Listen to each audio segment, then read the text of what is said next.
Hey guys, Dave Kettler here with Market Misbehavior. It's time again for a choose your own adventure style analysis of the S&P 500. We're going to lay out 4 different potential scenarios taking us from late July to early September. Which of these 4 do you see as the most likely and why?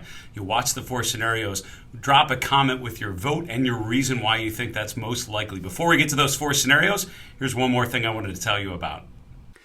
I spent many years earlier in my career working for large financial institutions. And when I left the institutional world, I remember thinking, what am I going to do to replace these big, expensive, but powerful institutional investing platforms that I've had access to this whole time? There is an option now for individual investors and financial advisors, and it's called Koifin.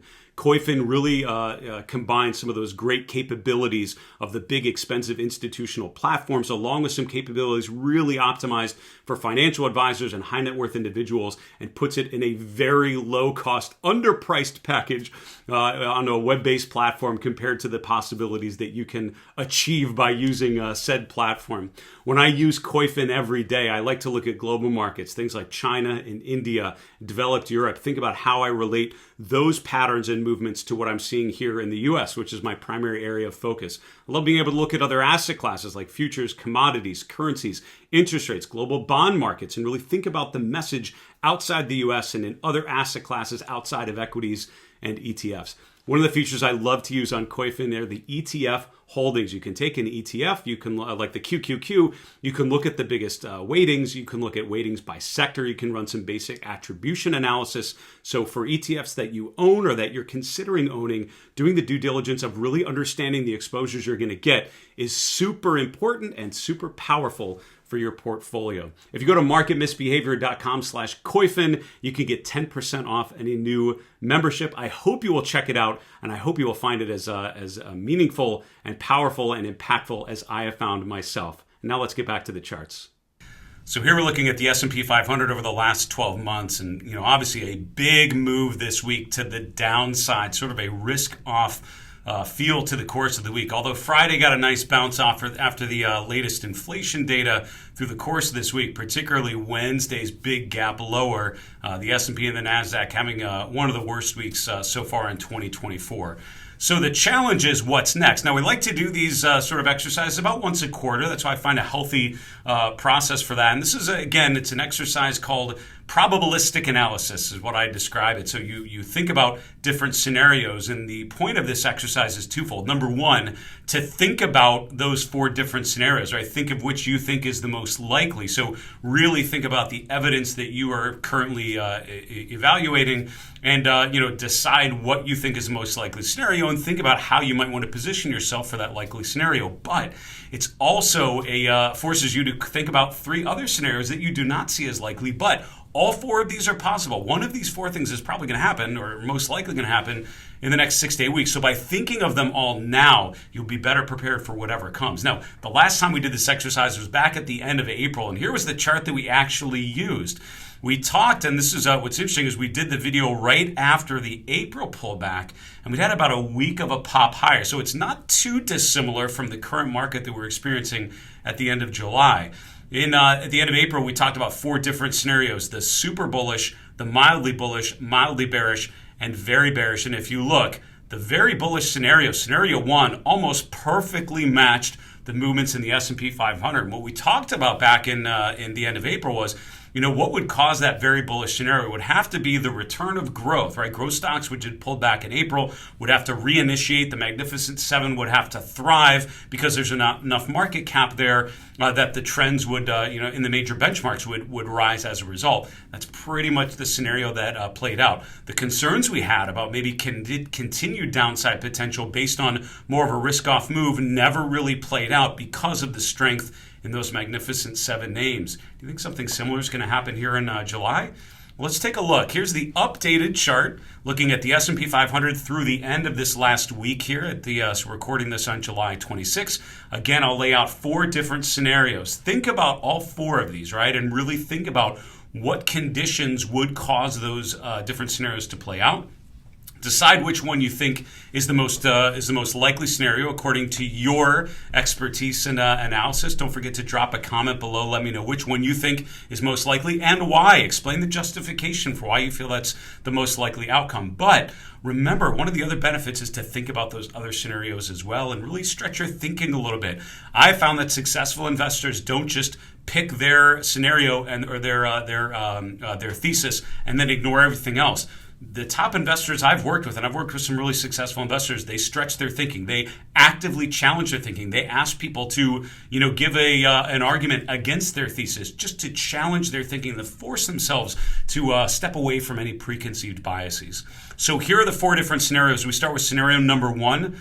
The very bullish scenario. Scenario 1 would basically mean a very similar experience to what we saw from late April to early June. If you think about this, in late April, things really started to look dire. We'd had that first big drop since the October 23 low. Things all of a sudden started to look a little more concerning. While we didn't break the 200-day moving average or anything like that, we did push below the 50-day moving average. We did start to show some internal weakness, certainly, as breadth conditions started to roll over. But what happened in May and June was a resumption of the uptrend, right? The things that had kind of been working in Q1 maybe started to emerge again, but especially in the mega cap names, right? So I would say scenario number 1, the very bullish scenario between now and early September, would mean a return to the dominance of that magnificent 7 stocks, those mega cap growth names. Stocks like Meta and Alphabet and Amazon and Apple and Microsoft.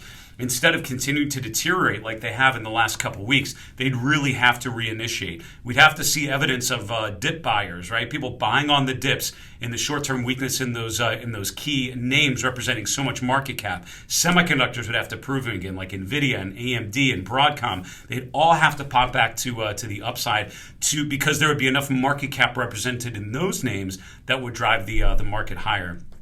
In terms of technically what this scenario would mean, I think that means a new all-time high in the month of August, and it means going into the month of September, we would see a renewed strength, and we'd be talking about whether the S&P finishes above 6,000 at the end of 2024, which feels like a long way away.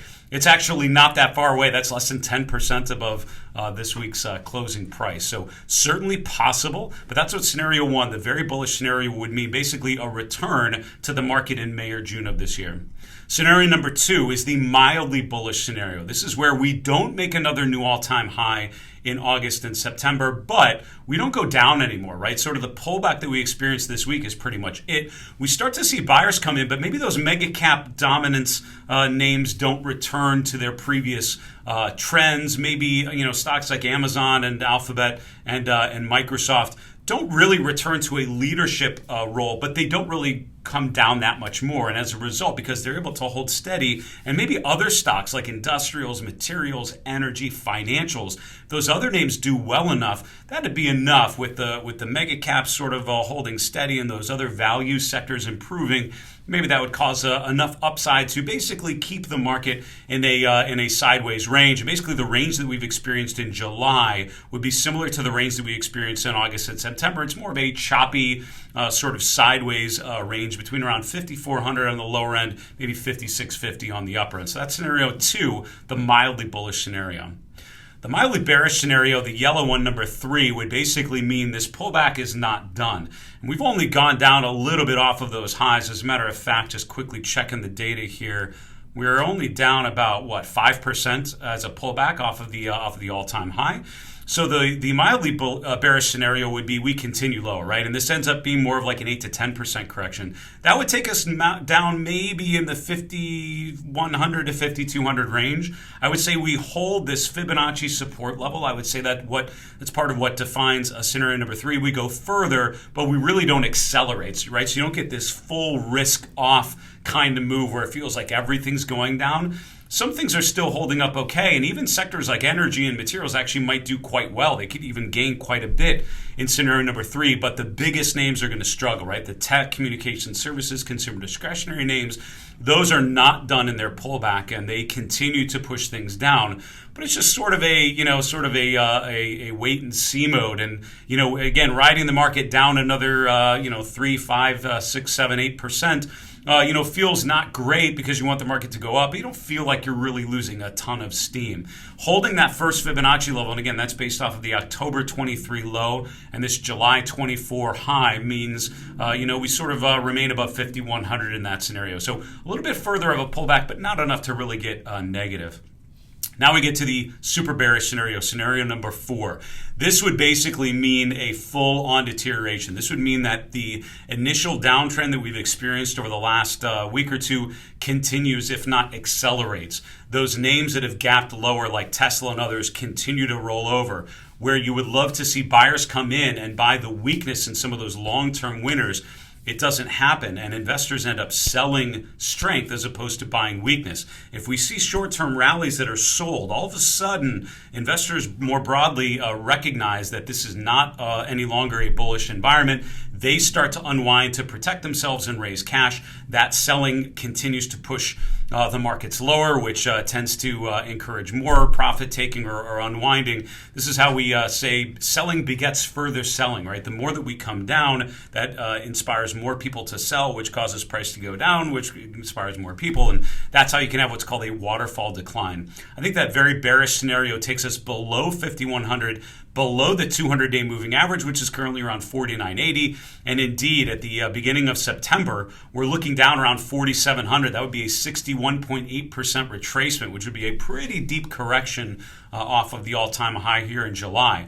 Now, what's interesting as you think about which of these scenarios as you see most likely is think about some of the macro conditions. We have the first Fed meeting, or the next Fed meeting, coming up here in the next week. We could certainly see the first rate cut. Does that provide enough of an upside catalyst? Does that inspire investors to buy, recognizing that the Fed is sort of giving a bit of an all clear and indicating that they can start to tighten up monetary policy?